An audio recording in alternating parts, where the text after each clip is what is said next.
Salut à tous, c'est Max Acting, je suis content de vous retrouver pour une nouvelle vidéo.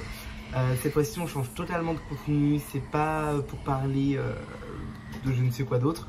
Mais là en fait je vais commencer à vous faire des threads horreur, un peu secret, enfin non pas secret mais mystérieux et tout, parce que je kiffe ça moi personnellement, et puis mener un peu mon enquête et tout, je kiffe ça de ouf. Puis je pense que ça peut vous plaire aussi, donc on va partir sur une ou deux histoires, tout dépend du timing que j'ai. Je vous laisse avec la petite introduction, puis on se retrouve tout de suite.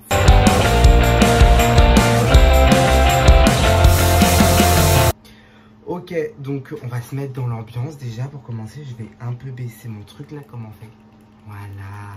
Oh, j'adore, ça va trop bien. Ok, c'est parti. Du coup là c'est une histoire que j'ai trouvée sur Reddit. Du coup il n'y a pas de le titre de l'histoire c'est il n'y a pas de retenue à mon lycée. Au lieu de cela il nous envoie dans la What's Room. Donc on va voir, on va lire, on verra bien. J'étais encore relativement nouveau, nous avions déménagé ici qu'un mois auparavant et je n'avais été inscrit à l'école que depuis environ une semaine. C'est un endroit rural sur le côté ouest, il n'y a même pas beaucoup d'enfants, quelques centaines environ. Ils étaient assez sympathiques, quelques douchebags, mais vous savez comment c'est, ça aurait pu être pire. Les douchebags, pour ceux qui ne savent pas, c'est un peu les KRA. Sans être méchant ou tout ça, mais c'est un peu ça quoi. Ce sont les professeurs qui m'ont rendu nerveux. L'effroi que j'ai ressenti lorsque la cloche du matin a sonné. Bon, vous vous taisez?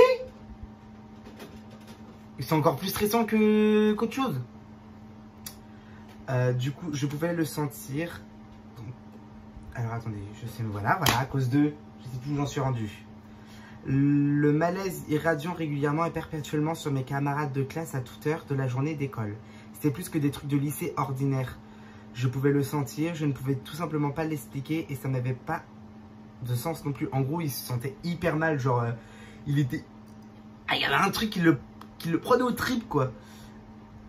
Les professeurs semblaient en fait plutôt agréables, amicales, même aucun d'enfant n'a eu de véritables problèmes, personne n'a été envoyé en détention. Donc déjà là, tu te dis... Ah ouais. Alors un jour, j'ai demandé à mon voisin de bureau de m'expliquer avant le début de cours. À ma grande surprise, cependant, elle m'a fait taire et a jeté un coup d'œil à la porte, puis m'a parlé d'une voix rapide et silencieuse à propos de la salle des guêpes. Comme ça qu'elle lui a dit. Salle des guêpes, pour ceux qui n'ont pas entendu. J'ai ri au début, cela ressemblait à une blague stupide, mais elle a parié avec moi, elle m'a juste regardé, le visage pâle et les lèvres serrées, et ce fut la fin. L'interaction était brève, mais elle m'a marqué, enfin en gros, en même temps, The Rust Room, tu te dis quoi? Qu'est-ce que c'était que ça? C'était peut-être acronyme, GET, c'était peut-être un surnom que les enfants avaient inventé, peut-être que c'était simplement une détention, mais tout le monde en avait vraiment peur, enfin il avait rien compris. J'ai commencé à entendre parler plus souvent par la suite, cependant j'ai commencé à le remarquer dans la conversation. Avez-vous déjà entendu parler du phénomène Baader-Meinhof? C'est quand on vous dit quelque chose pour soi-disant la première fois et ensuite vous commencez à le voir et à l'entendre partout. Genre ouais, quand on entend parler d'un truc, genre je sais pas, admettons je vais vous parler, je sais pas, du visage de clown, vous allez commencer à psychoter, à le voir un peu partout et tout. Et ben là c'était pareil pour lui. C'est donc du coup c'est quand c'est à ça que ressemblait la salle des guêpes pour moi. J'ai entendu son nom murmuré par les casiers, marmonna derrière les mains à la réaction. Ça a commencé à me faire flipper. Je cherchais une pancarte West Room sur les portes de couloir pour un indice sur ce que là ça pouvait être. Mais il n'a rien vu. Ce n'est qu'à la fin de la deuxième semaine que j'ai eu ma première véritable expérience de la puissance de la What's Room. Nous attendons l'arrivée de notre professeur d'histoire. Ce n'était pas comme elle d'être en retard. Alors les enfants profitaient du temps libre bonus, discutant entre eux, s'amusaient juste un peu, mais généralement en gardant leur calme.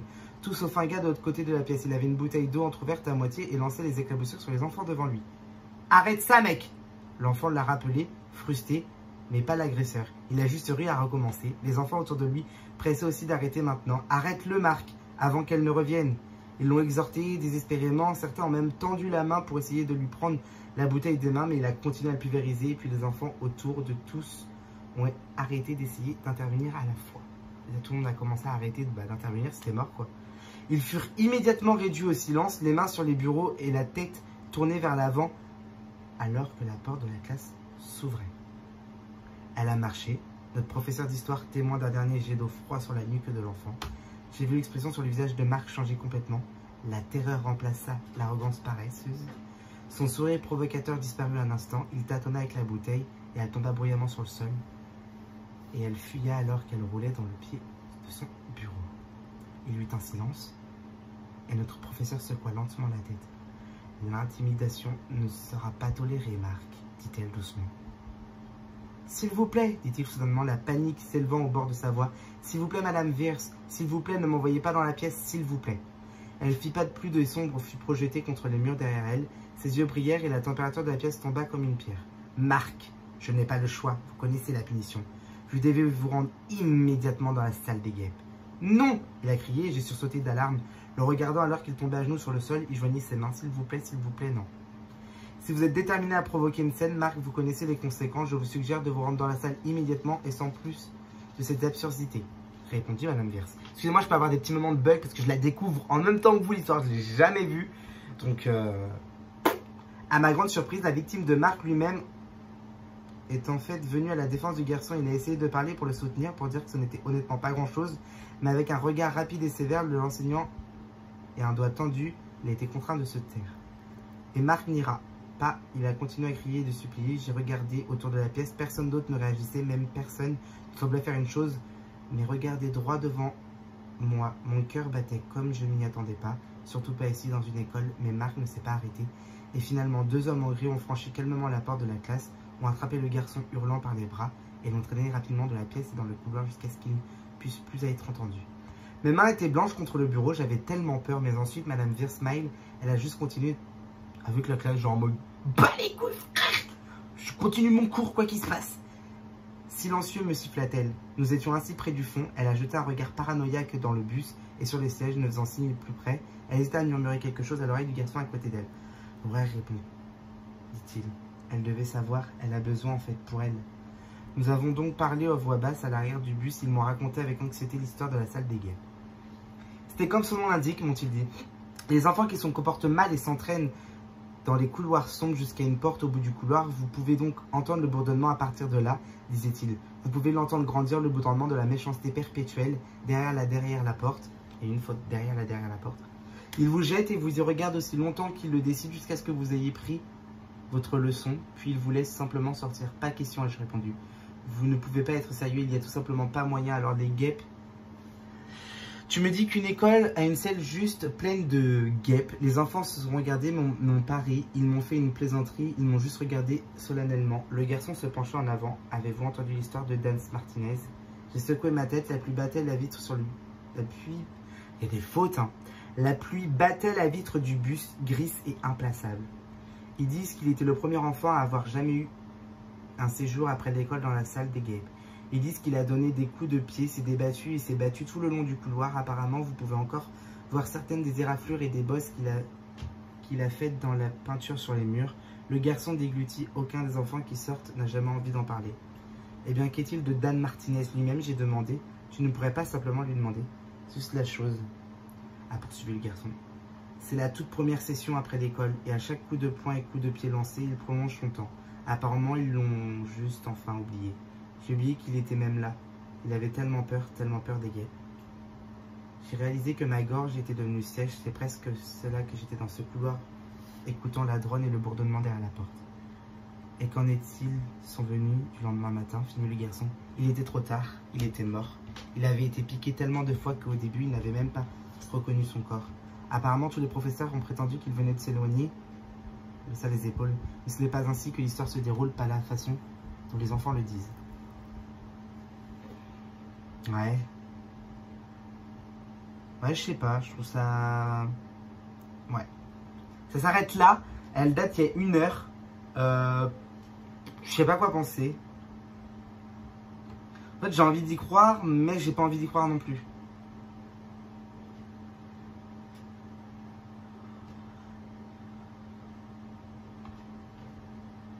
Alors attendez, j'ai une autre. Un inconnu est venu me voir au supermarché et a prétendu être mon mari.